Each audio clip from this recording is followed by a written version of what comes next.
Ako po si John Paul D. Cunanan at ito ang aking output number 2. For the 10 types of leadership na diniscuss natin, pinaka-identify na ako, a servant leader prioritize the growth and well-being ng kanilang team for me.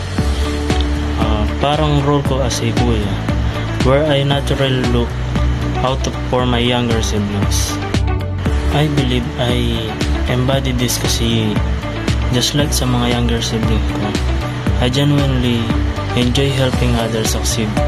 Seeing them achieve their goals bring me more satisfaction kaysa personal recognition. It's the kuya instinct to guide and support. Now, let's talk about the kalamangan or advantages and kahinaan or disadvantages of servant leadership. Ang isang lamang or advantage is that it foster a collaborative and supportive environment parang family. People feel valued and mas motivated to contribute their best. It also increases trust and loyalty within the team. Plus, it empowers team members to develop their skills.